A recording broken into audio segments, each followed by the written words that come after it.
Hey everybody, it's Alan, and I hope you are doing well. I hope you will indulge me on this one because this particular video is going to be extremely personal, really difficult and emotional, and very bittersweet for me to do. But there is one person I need to do this video for, and I need the entire world to know my thoughts and my feelings for this person. In the past, you may have seen in videos me talk about my friend Dan Stearns. Without a doubt, he is the single most important, most influential person in my love of music and my development and my diversity and my musical tastes. And I have to thank him for that. And I need to tell the world a couple of things. You see, my friend Danny has had a hard life. He's battled cancer a couple of times.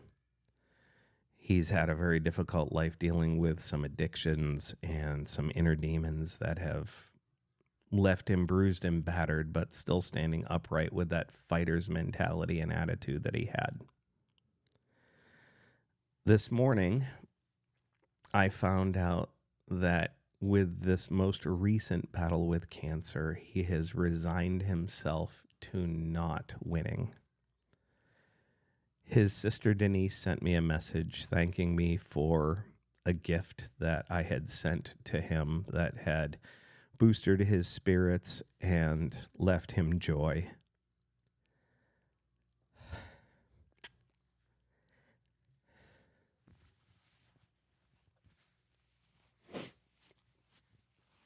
And I need him to know how much he means to me.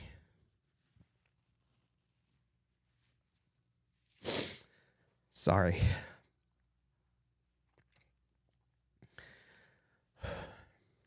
When I was young, I grew up in a house with not an overly diverse musical taste. My mother and father both enjoyed country music. I still actually have my dad's Hank Williams and Johnny Cash albums. My father, a former Marine, which you're never a former Marine, but he was out of the Marine Corps and was a firefighter at this point. Could listen to bagpipe music and Scottish music quite a bit. My older sisters listened to a lot of classic rock and music of the time period, the 70s. So I got exposed to groups like Creedence and Bob Seger and Meatloaf and Boston and Styx and the Eagles and the Grateful Dead.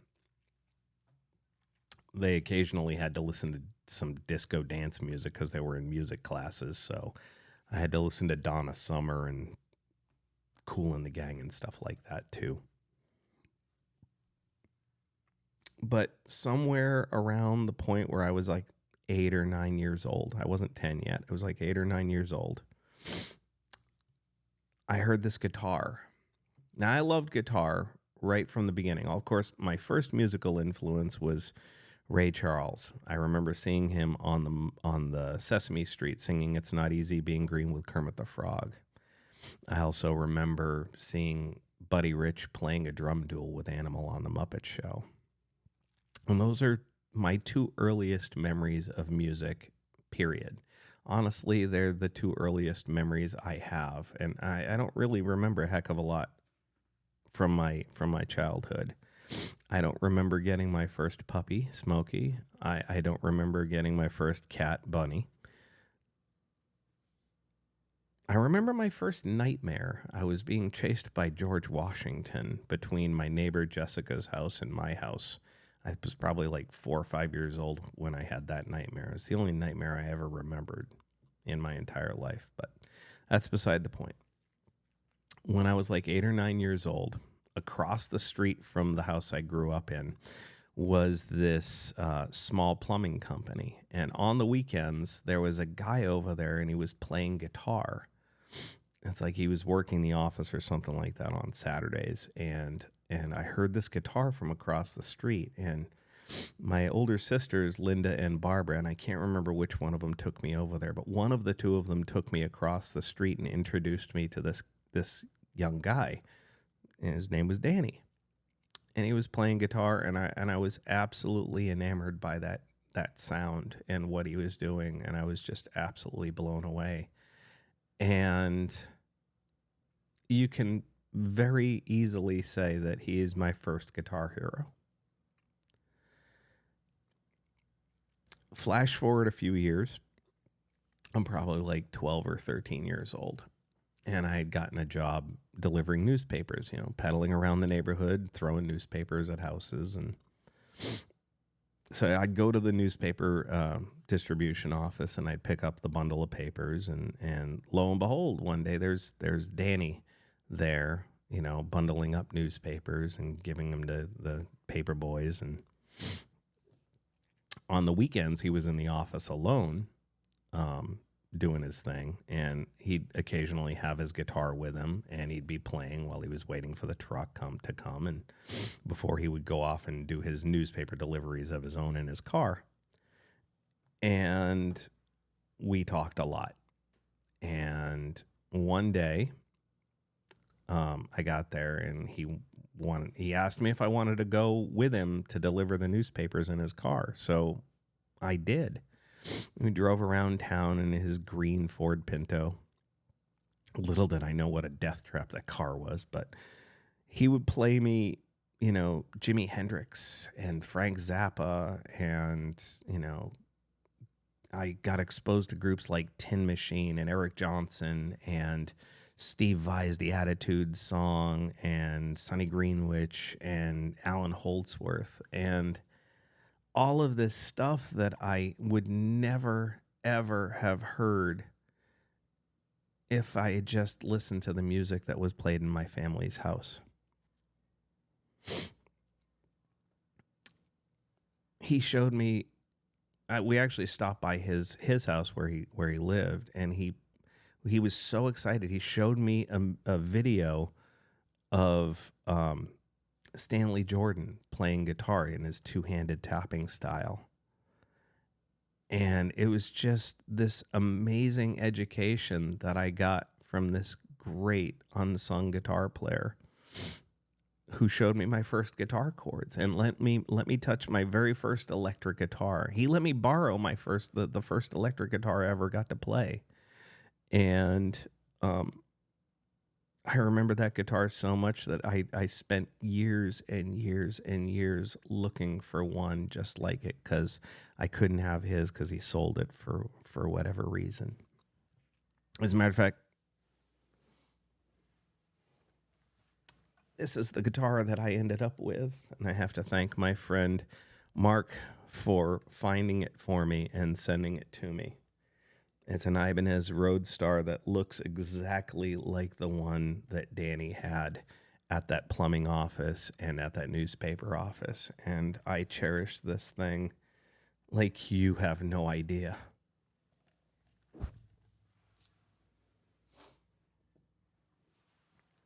He let me borrow his for a little while, and he taught me my first guitar chords. He taught me how to play the riff to You Really Got Me, which was the first song I ever really kind of started to learn, was the Van Halen version of You Really Got Me.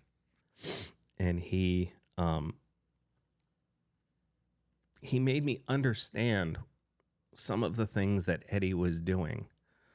Without Danny, I don't know if I would have ever fully understood the techniques that Eddie was doing, or that Wes Montgomery was doing, or Larry Carlton, or Robert Fripp, or any of these great guitar players that just weren't going to be played in my family's house. I mean, my sisters only had one Van Halen album. It was Women and Children First, which I still have, by the way. And we became really good friends. We really did. We spent a lot of time together, and even though I was probably a nuisance to him, he never let me feel that way. He just kept teaching me and talking to me and treating me like somebody, like a little brother. I didn't have an older brother. I had 3 older sisters.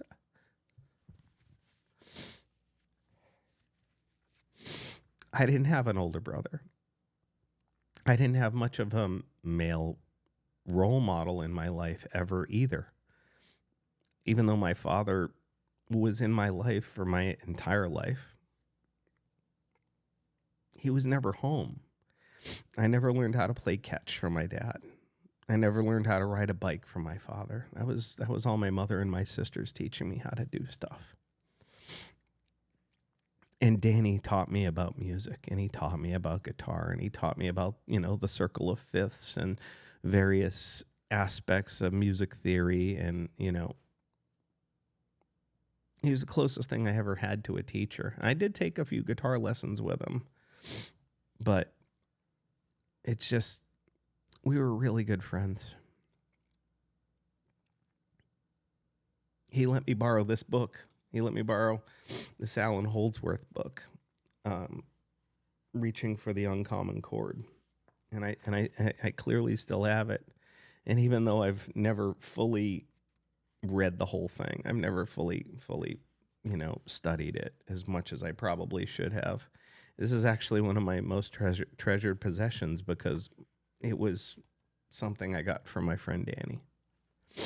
And recently, for whatever reason, I was going through a shoebox and I came across some pictures that I took of Danny when he was appearing in some magazine articles, like articles that were for Guitar Player magazine or Guitar World magazine. He actually placed in a Guitar Player magazine sound page competition that he got with some very good critical acclaim for how good he was. He taught me to appreciate the abstract music out there. His those times in that Ford Pinto driving around the Worcester County area in Massachusetts opened my ears up to stuff that most kids my age at the time would have balked against. They would have thrown up the Heisman and just been like, that's noise. I can't listen to that. That's not normal. And yet through his teaching and his influence, he opened my ears and developed an ability to appreciate obscure and abstract songs, that just music that wasn't going to be spoon-fed to you by the local radio stations or MTV. In a way, that diversity, that ability to listen to the abstract is the entire reason that that I'm even doing this channel, because otherwise, excuse me for a second, otherwise I would have just been like everybody else, listening to the normal run-of-the-mill top 40 FM, radio hits that everybody else fell in love with probably. But thanks to Danny, I could listen to, orchestral music like composers like Bartók. I could listen to Frank Zappa from start to finish, any album that he put out there. I could listen to Mahavishnu or Old Yes or Genesis or just any of it. And it's killing me that he's going to be gone at some point.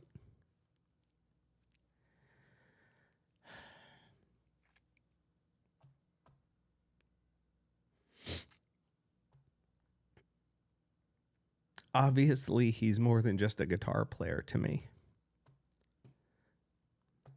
He's definitely a hero of my youth. We spent a lot of time talking when he was working at Macduff's Music in Shrewsbury.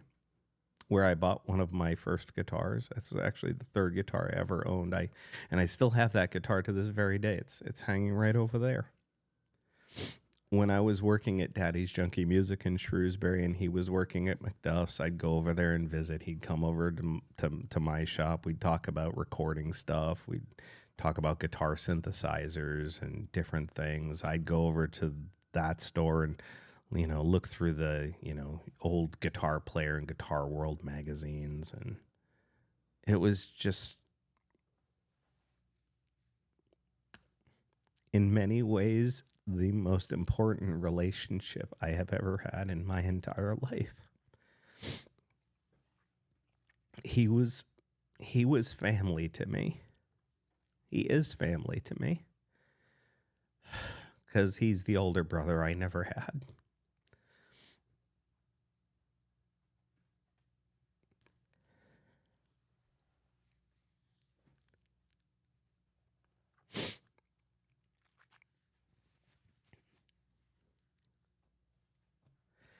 I'm going to play you a song right now from one of his groups that he was playing in with his friend Pete Zoli when they were younger, back in their high school days, roughly. It was a group that they had called Symmetry.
Pete was playing the drums on that one. His friend Colin was in the band too. And of course, Danny and those amazing guitar licks, those legato licks that, definitely show a lot of Alan Holdsworth inspiration from, I'm sure.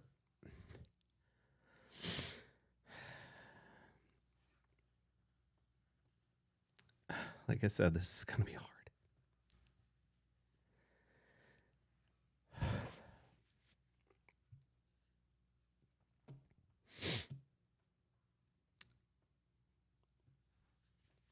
To Danny's son, Brian, I want you to know your dad touched people and inspired people.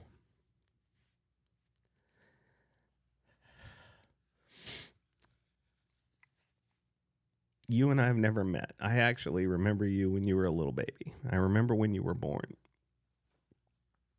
And I saw the picture that Denise sent me through Messenger of you holding the guitar that I sent to Danny a couple of years ago, that guitar Penny. That's one of my favorite guitars I ever put together. I sent it to him because, like I said, he's one of the most important people in my entire life.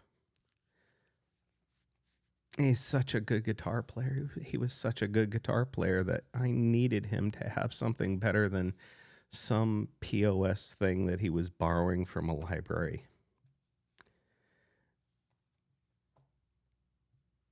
And I'm just glad that it brought him some joy. And I hope that you're a very talented young guitar player yourself, by the way. I've watched your videos on Facebook and Instagram and read the praises that your dad has for you. And so I hope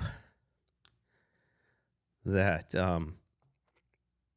you hold on to that guitar and cherish it as much as I would and did.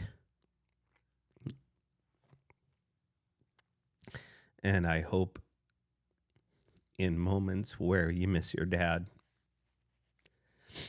that you can pick up Penny, which is what we named the guitar, that you can pick up Penny and feel some kind of connection to your dad.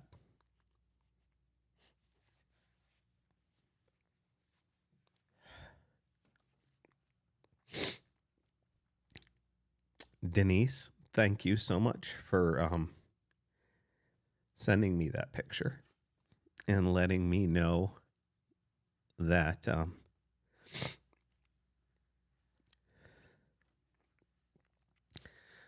that the guitar brought Danny some joy for the last couple of years.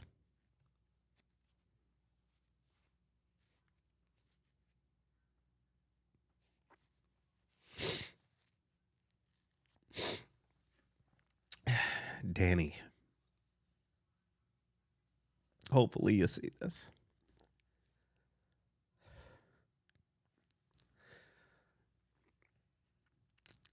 I haven't actually talked to you in years. Messaging on Instagram and or Facebook doesn't really count as talking. It's typing. It's not talking.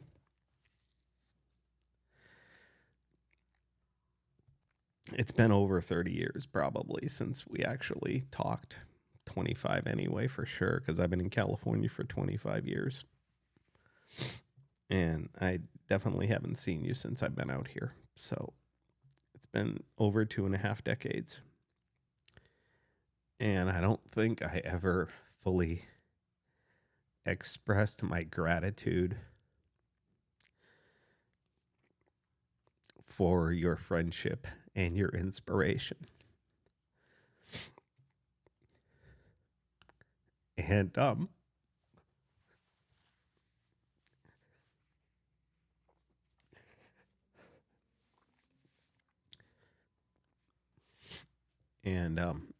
everything that you've meant to me.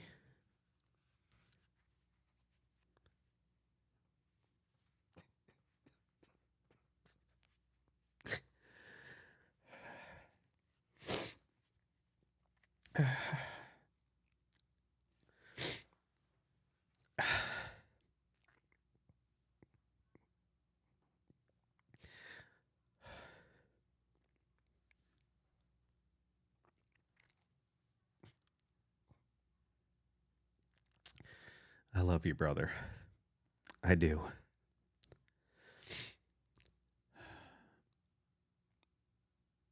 I know soon that there will be no more pain for you and that you will be in a much better, happier place.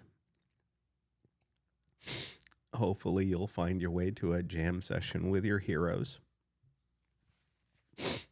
and you'll be able to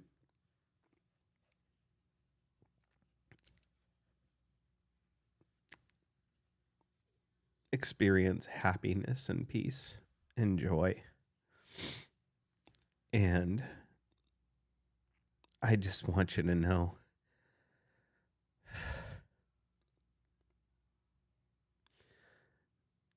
you mean the absolute world to me.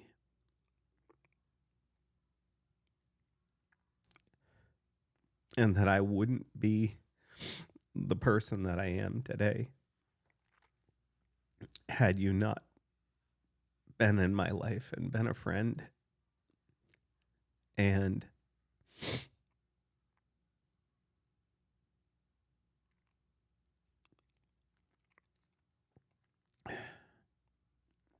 the world will be a little darker place for me without you around. But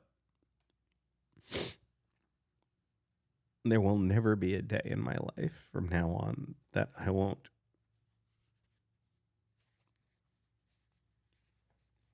remember you.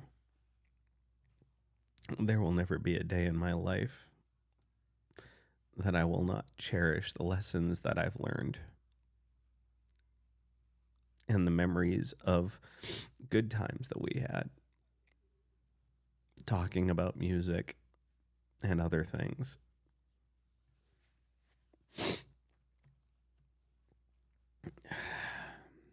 I miss you, man.